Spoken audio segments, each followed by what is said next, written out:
Muy buenos días a todos y a todas.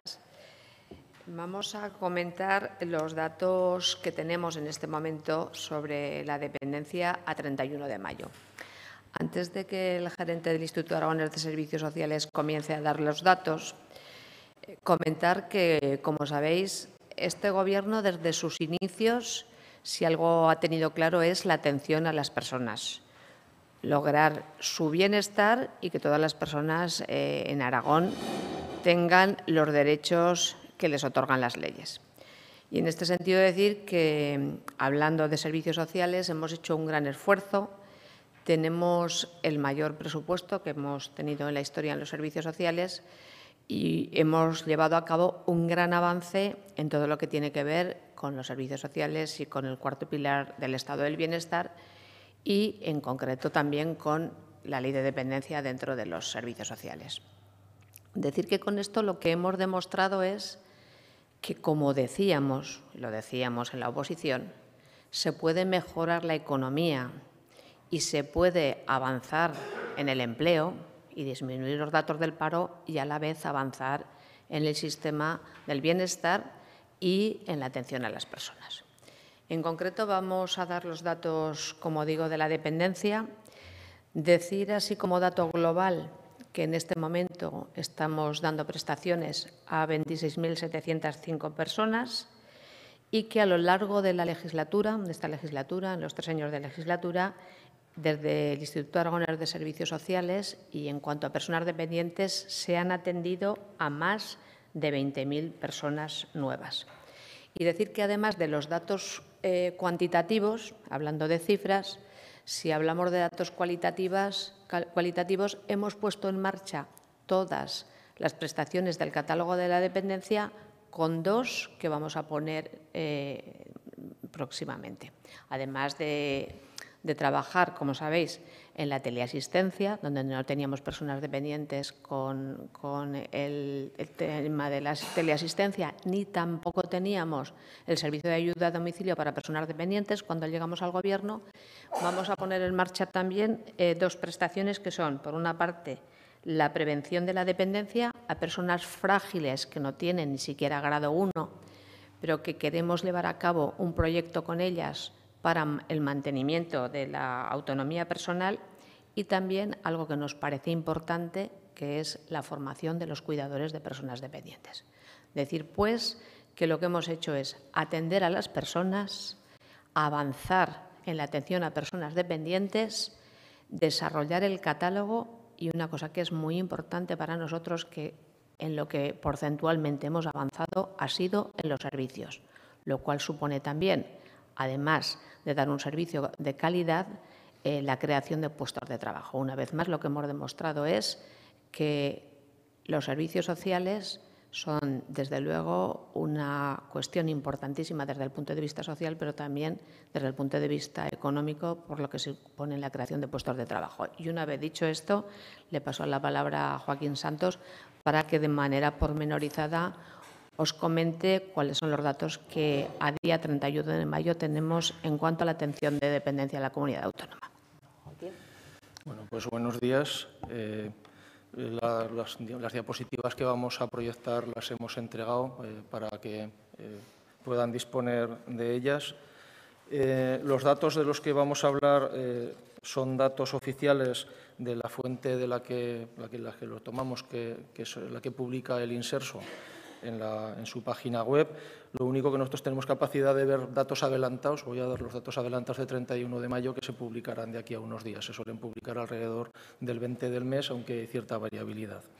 Yo creo que el dato más significativo, que es el que, bueno, yo creo que es también la primera vez que hablamos de él, es que aunque hemos aumentado numéricamente en 10.000 personas más atendidas que al inicio de legislatura, en realidad hemos atendido a más de 20.500 personas nuevas en el sistema de dependencia.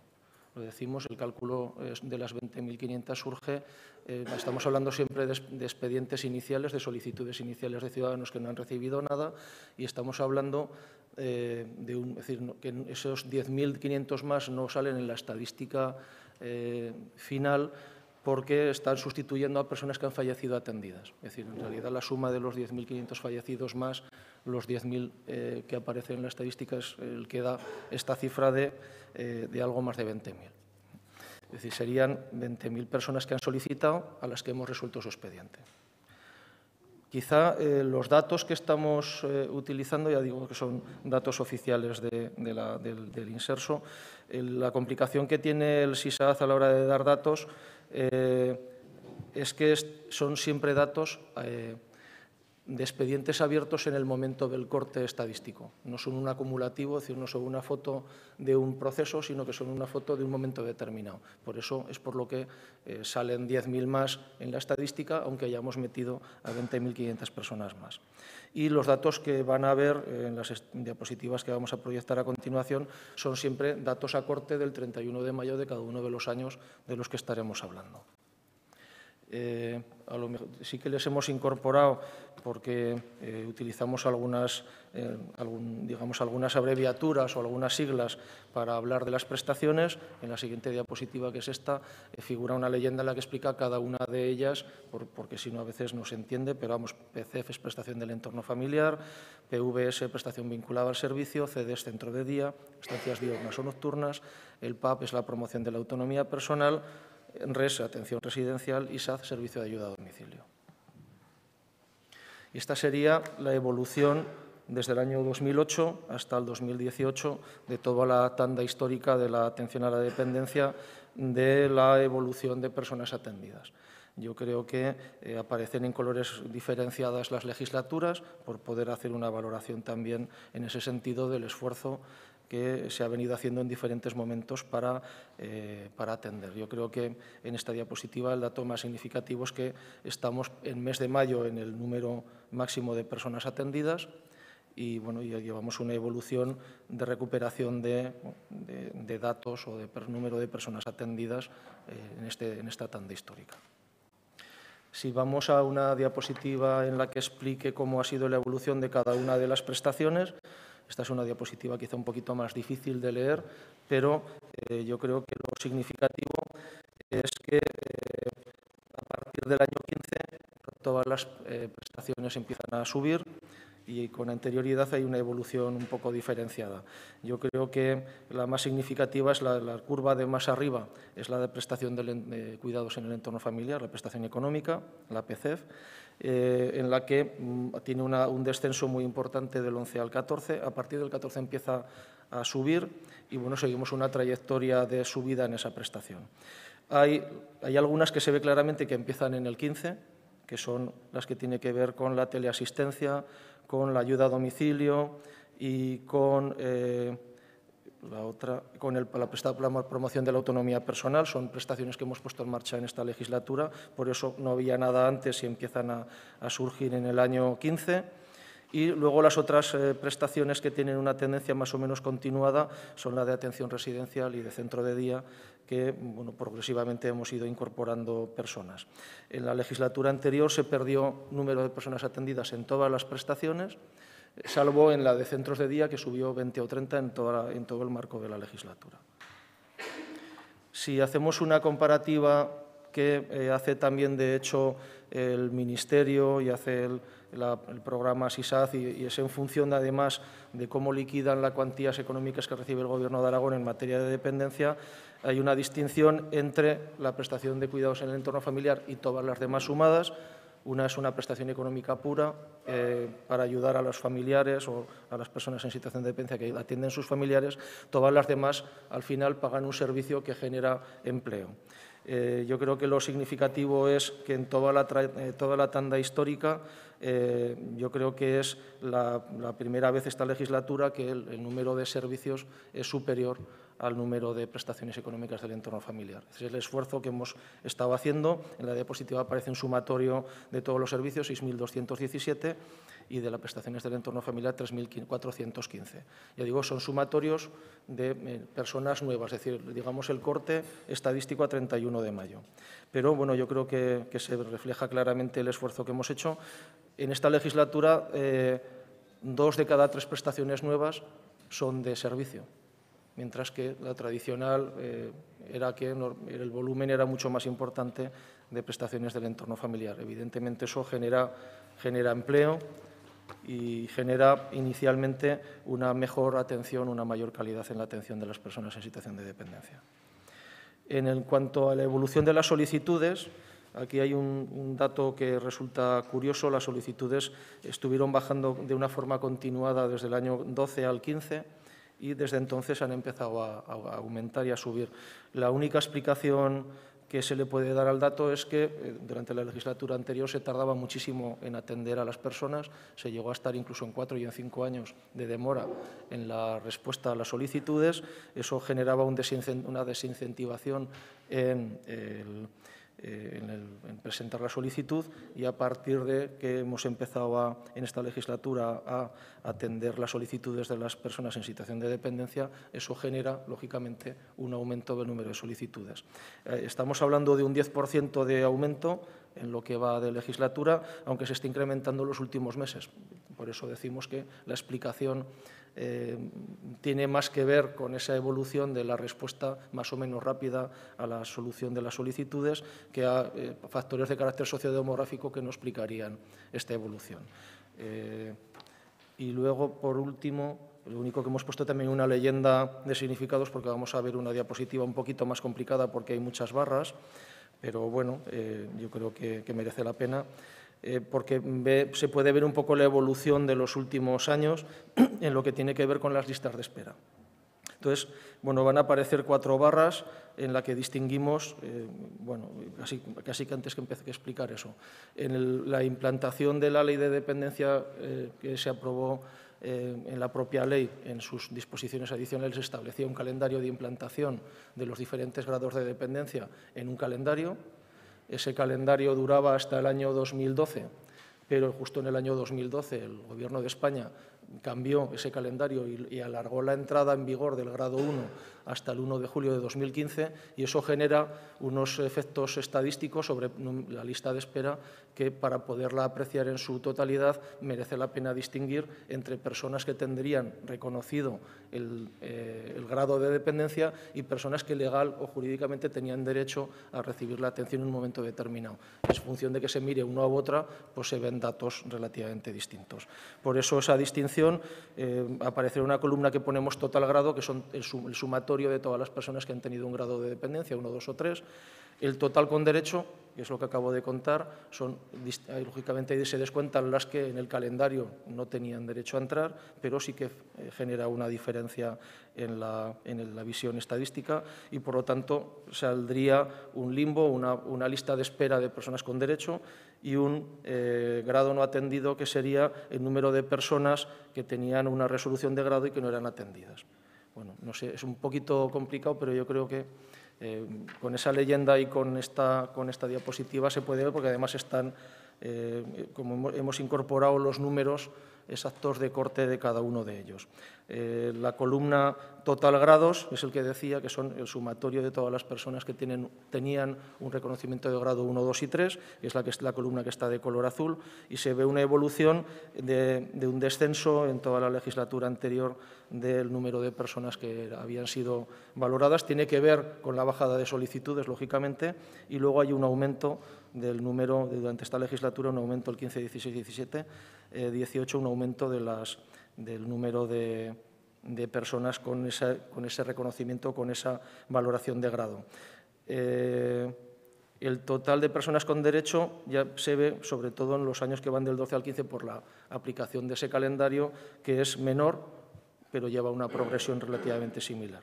A partir del 16, lógicamente, las listas de espera y de espera con los grados es la misma, el número es exactamente el mismo, porque ya ha entrado en vigor todo el derecho de la ley de dependencia, que coincidió, ya digo, a partir del 1 de julio del año 2015, justo cuando empezaba la legislatura.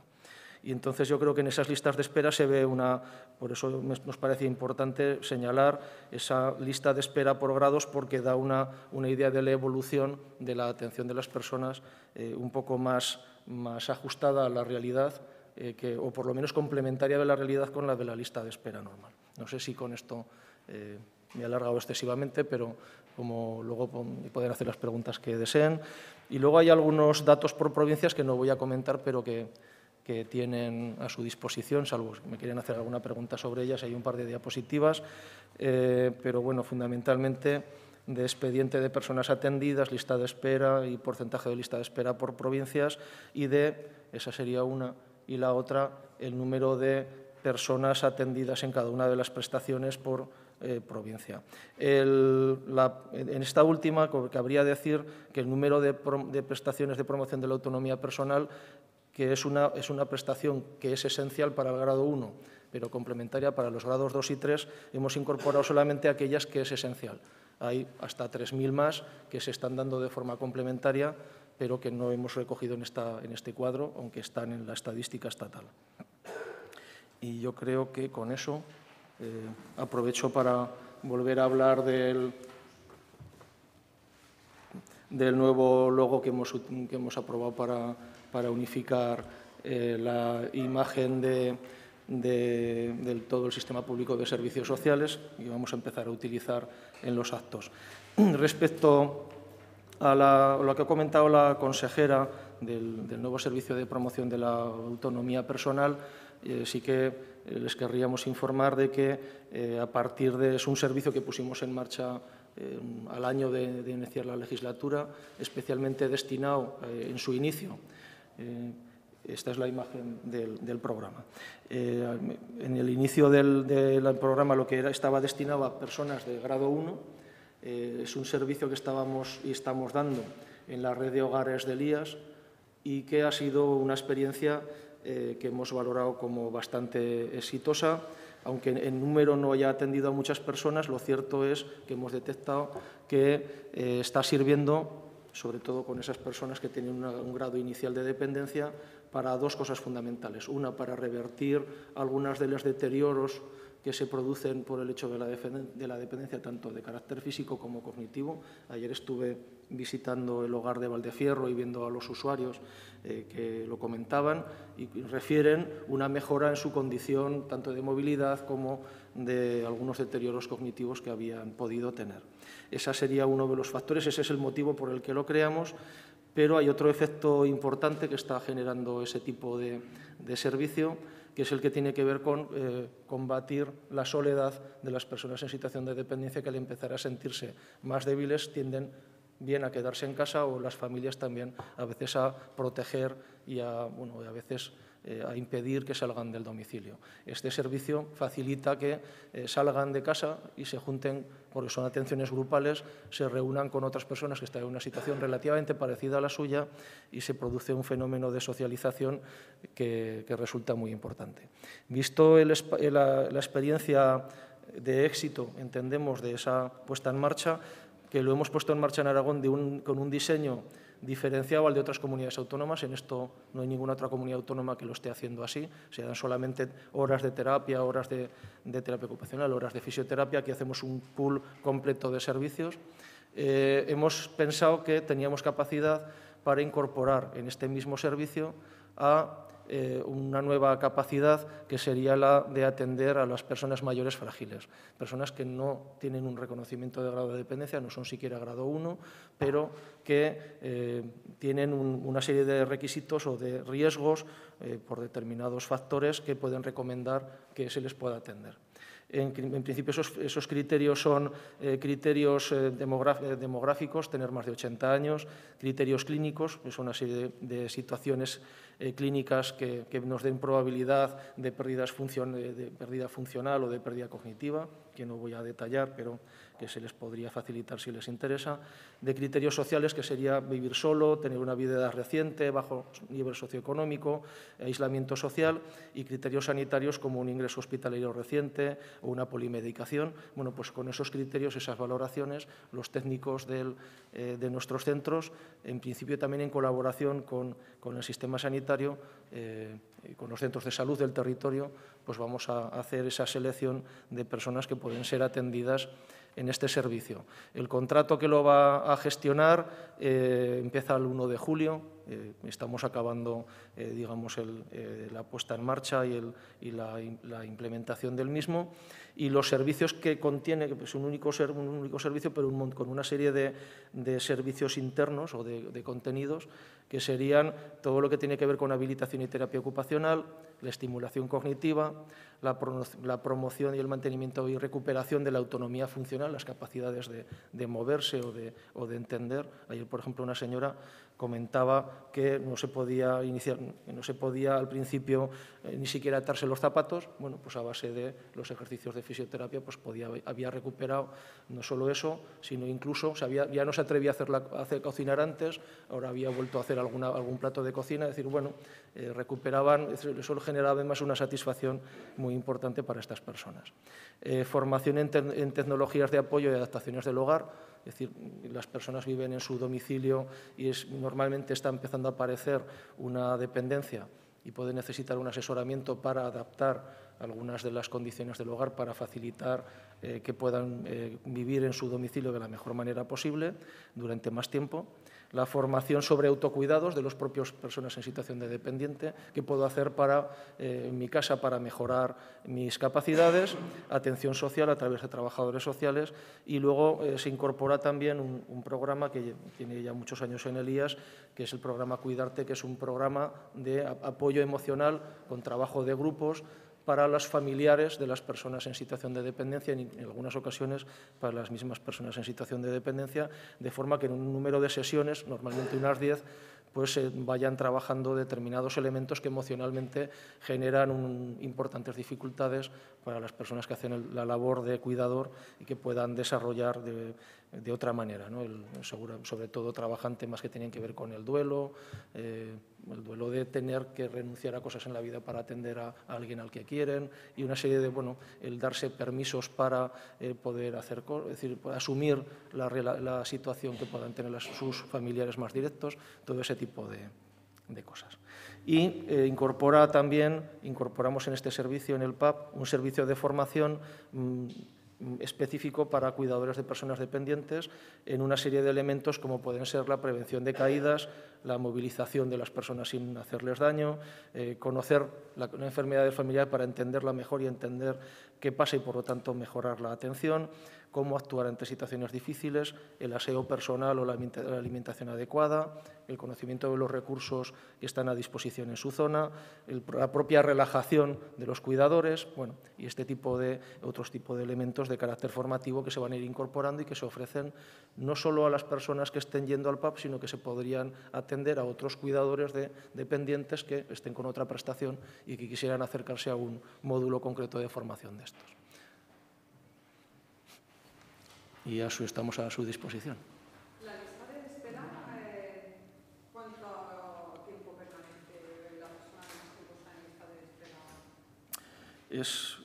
Es bastante complicado de responder a la pregunta porque el tiempo administrativo alarga a veces los procesos cuando se pide una documentación y se tarda en responder. Hemos bajado muchísimo y va un poquito por provincias. La provincia de Teruel prácticamente es una provincia que está, incluso se ven los datos, está prácticamente al día.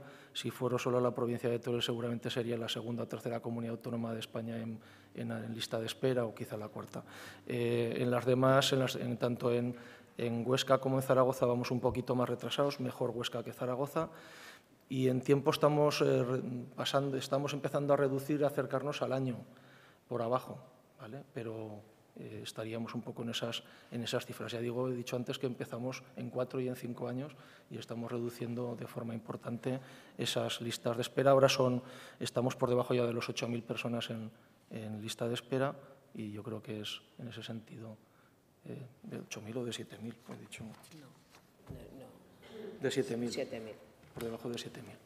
Y esas personas, esa cifra de lista de espera, igual lo he dicho al principio, no lo sé, ¿incluye también las personas que están esperando que se les haga una valoración para la No. No. No. Porque esas personas en cierto modo también están esperando, ¿no? Sí. No sé si tienen esa cifra para poder sumar un poco todo el mundo que estaría realmente esperando en la práctica. Pues ahora mismo la cifra no la tengo, es una cifra que ha aumentado los últimos años por ese aumento de solicitudes, no una barbaridad, Y lo que hemos hecho, de todas maneras, los últimos meses, lo anunciamos también hace unos meses, era la contratación de 8 nuevos valoradores de dependencia. Supone un aumento del 30% en la plantilla fija, porque son puestos de RPT. Yo creo que se incorporaron, si no recuerdo mal, marzo de este año.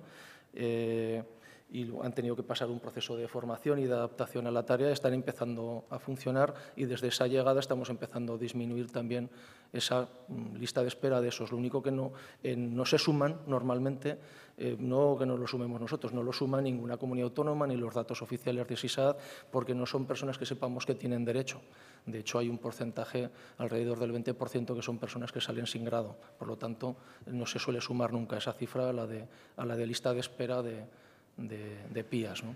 Son dos situaciones distintas. Sí, además que como en ese proceso también intervienen otras administraciones, realmente nosotros en lista de espera no los podemos tener hasta que realmente tienen reconocido el derecho a una prestación, porque nosotros sí que hacemos la valoración y hemos hecho un esfuerzo con contratación de nuevos valoradores, pero después son las administraciones locales las que dentro de sus centros de servicios sociales hacen el PIA y, por lo tanto, pero como muy bien decía el gerente, que una persona pida la prestación de dependencia no quiere decir con seguridad que la tenga garantizada. Hay que llevar a cabo todo el procedimiento. Son los que ya tienen derecho, se les ha reconocido y están a la espera de cobrar.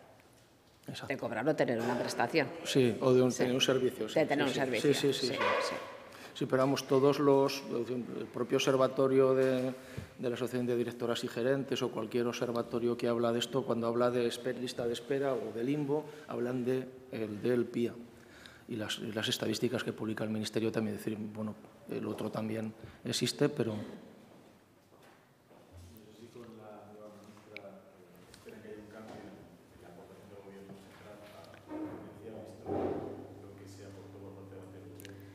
Nosotros con el Gobierno central tendremos la misma disposición que hemos tenido siempre. Es decir, reivindicar el mayor compromiso de financiación en la Ley de Dependencia. Nosotros participamos con otras comunidades autónomas en un análisis, un estudio que se hizo sobre la financiación de la Ley de Dependencia, que además fue por encargo de la Conferencia de Presidentes. Y en ese estudio, en el que participamos pues muy activamente en nuestra comunidad y con mucha lealtad, planteamos la necesidad que había de hacer un replanteamiento de la financiación. La situación que tenemos en Aragón la hemos comentado muchas veces, como de muchas comunidades autónomas. Lo que pasa es que la nuestra quizás peor financiada que otras. Nosotros recibimos solamente el 15% de la aportación que el Gobierno de Aragón hace en la Ley de Dependencia y, por lo tanto, seguimos reivindicando lo mismo, el que tenemos que analizar esta situación y que la tenemos que revertir. Y hemos dicho también que si contáramos con la financiación que plantea la Ley de Dependencia, podríamos acabar con las listas de espera. No nos hemos reunido todavía, pero desde luego nosotros lo que esperamos es que en la conferencia sectorial, que nunca hemos hablado en la conferencia sectorial realmente de la financiación, sí que ha habido, como digo, ese trabajo en el que nosotros participamos, pues sí que pensamos que tenemos que hablar de la financiación y que tenemos que revertir la situación. Y decimos lo mismo que le dijimos al Gobierno anterior. No le pedimos toda la deuda que tenemos y que nos financie con el 50%. Hombre, ojalá, pero por lo menos un gesto importante para que podamos modificar la situación que tenemos. No casi a lo de la espera de los 7.000 evaluados que esperan prestación, esperan atención y están en lista de espera, el hecho de no estar atendidos ya, ¿tiene esto una cuestión económica, una cuestión de aportación de dinero o tiene que haber cuestiones más técnicas o de... Hombre, es que en la cuestión económica, cuando hablamos de financiación, la financiación quiere decir tener más dinero para las prestaciones, sí, pero también quiere decir otra cosa, tener más dinero para el propio sistema, que es una de las cosas que tenemos que plantearnos, es que la Ley de Dependencia tiene que suponer también, y si la financiación fuera de otra manera, el que tengamos más recursos humanos para gestionarla también significa esto. Y es una de las cosas que tendríamos que analizar en el Consejo Sectorial. Sí. Entonces, sobre los 6.869, que son los que quedaban a 31 de mayo pendientes de PIA, lo que hemos podido ver, la situación cambia, no es lo mismo estar en cifras de 14.000-15.000 que de 6.800. Sobre esos, el mes anterior hemos podido comprobar que se ha hecho algún trámite administrativo con ellos, es decir, con la mayor parte de esos expedientes se está trabajando ya activamente, o sea, ha solicitado documentación o ya nos ha llegado y hemos empezado a trabajar para introducirlos en el sistema. Quiere decir, empieza a ser ya un volumen que empieza a acercarse a un volumen relativamente normal, aunque daría un poco, pero relativamente normal de trámite burocrático administrativo de los expedientes, ¿no? Pero bueno, estaríamos un poquito ahí. No, yo creo que sería un poquito más bajo todavía. Yo creo que alrededor de 4.000, una cosa así podría ser. Estaríamos en los 6 meses. Hay 6 meses para hacer la tramitación administrativa, pues tendría que ser con los expedientes que correspondieran con esos 6 meses de tramitación. Yo creo que estaríamos alrededor ahora mismo de unos 4.000, una cosa así. Pero este sí que lo estoy diciendo un poco, así como los otros datos los tengo rigurosos, este es un poco a bulto, ¿eh? Yo creo que también en lo de las listas de espera habría que tener en cuenta, y el dato todavía se hace más positivo, si tenemos en cuenta, por una parte, que las personas que llegan al sistema y que piden la valoración son mucho mayores y que desde los 2015 entran en la lista de espera y al grado 1. Porque claro, cuando nosotros llegamos, el grado 1 todavía no estaba reconocido. Entonces se reconoce a partir de 2015 y ahí tenemos que ya tenemos añadido el grado 1. O sea, yo creo que la gestión es muy positiva en ese sentido. Para que si hubieran más recursos. Y cuando se evaluó qué estaba ocurriendo con la ley de dependencia, que 10 años después de la aprobación de la ley era lo lógico, en vez de utilizar la evaluación para, de alguna manera,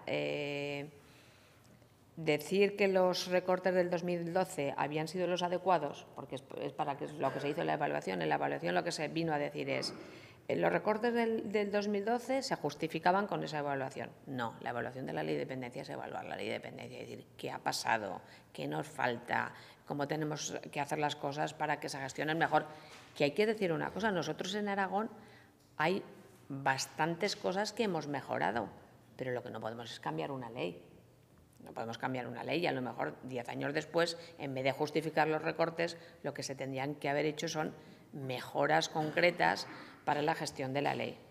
Pero a pesar de todo esto, nosotros estamos muy satisfechos y además estamos muy satisfechos en comparación con otras comunidades autónomas.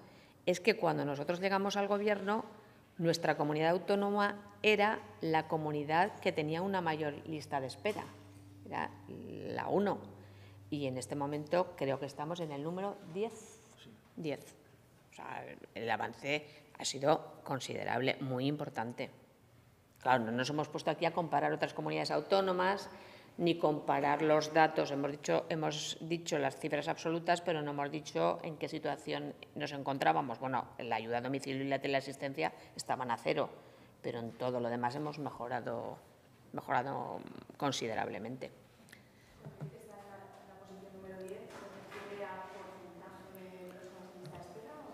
Sí, a porcentaje de personas en listas de espera. Éramos la que tenía mayor lista de espera, Aragón.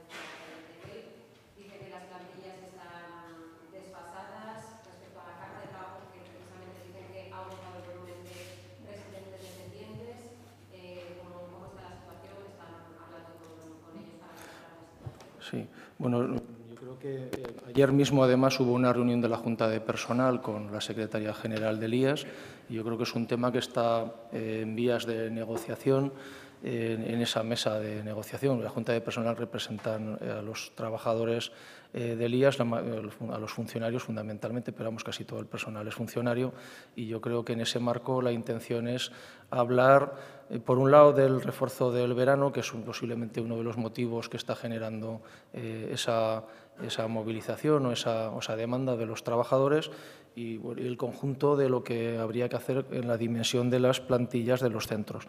No sé exactamente igual toda la situación de todos los centros por igual, hay situaciones muy diversas, y yo creo que lo que estamos planteando es hacer un estudio real de las cargas de trabajo de cada centro, las horas efectivas de trabajo realizado, y en marco de un estudio hacer un planteamiento de cómo habría que replantear la organización de las plantillas y de las planillas de los centros de trabajo. Pero vamos, yo creo que eso estamos en un marco concreto y correcto de diálogo social con los trabajadores, y yo creo que tendrá frutos.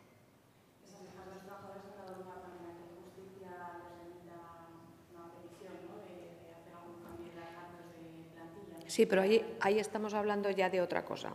Bueno, yo entiendo que la pregunta que hacía era puntual de la situación, y entonces ahí estamos hablando de un marco de negociación concreta que, lógicamente, pues tenemos que atender a las reivindicaciones de los trabajadores y escucharlos y hacer lo que nos parezca más oportuno. Pero otra cosa es el tema de futuro.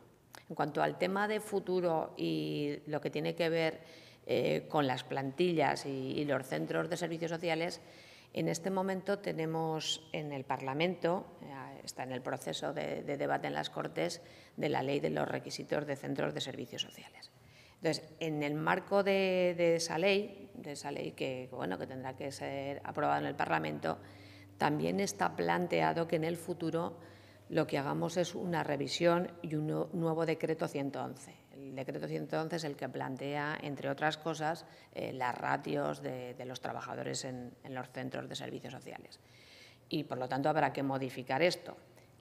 En paralelo también, lógicamente, si modificamos las ratios de los centros, habrá que plantearse los propios acuerdos marcos y la financiación, no solamente de nuestros servicios públicos, los que gestionamos directamente, sino aquellos que tenemos concertados y aquellos concertados que son gestionados por entidades sin ánimo de lucro o en entidades privadas. Todo esto, lógicamente, exige un marco de negociación que los trabajadores pues tienen que entender que no podemos mejorar la situación de los trabajadores si no teniendo en cuenta todo lo demás.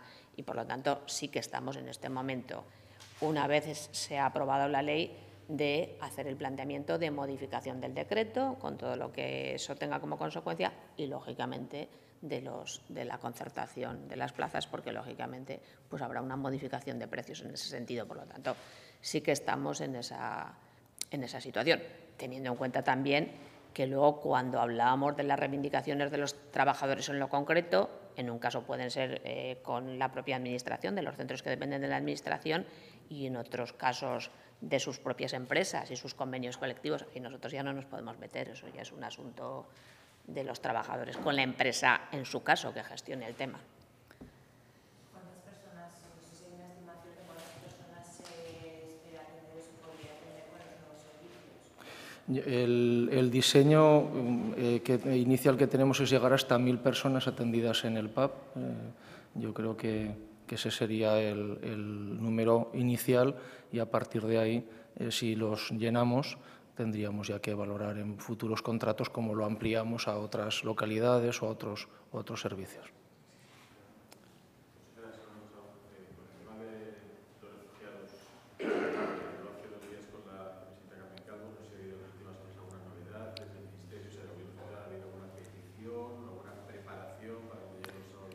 No hemos recibido ya ninguna concreción. Nosotros sí que nos pusimos en contacto con la vicepresidenta, que es la que está coordinando este tema, para primero decir que nos pareció muy positiva la actitud del Gobierno y la propuesta del Gobierno de atender a estas personas migrantes. Pensamos que en el tema de la acción humanitaria tenemos que ser claramente solidarios. Además, nosotros lo hemos expresado siempre así. no hablando de migrantes, sino cuando hemos hablado de refugiados, sabéis que la Comunidad Autónoma de Aragón siempre hemos dicho, y le hemos pedido al Gobierno de España en su caso, que teníamos que ser solidarios con las personas. Y además fuimos la primera comunidad autónoma que hicimos un protocolo de acogida para estas personas. Y en este sentido decir que nosotros, lógicamente, nos pusimos a disposición del Gobierno de manera inmediata y bueno, estamos a la espera. Estamos a la espera de que nos digan pues, cuántas personas pueden llegar a nuestra comunidad, qué tipo de personas son, si estamos hablando de menores. Parece que lo que he oído, pero lo he oído en la prensa, no se me ha dicho directamente, es que los niños más pequeños se van a quedar directamente ya en la Comunidad Valenciana y, bueno, pues en función de lo que se nos diga y se nos pida, pues nosotros estamos a disposición, nosotros y también digo, ayuntamientos que se han puesto también a disposición del propio Gobierno para esa acogida. Una cosita más. Pues muchas gracias a todos y a todas.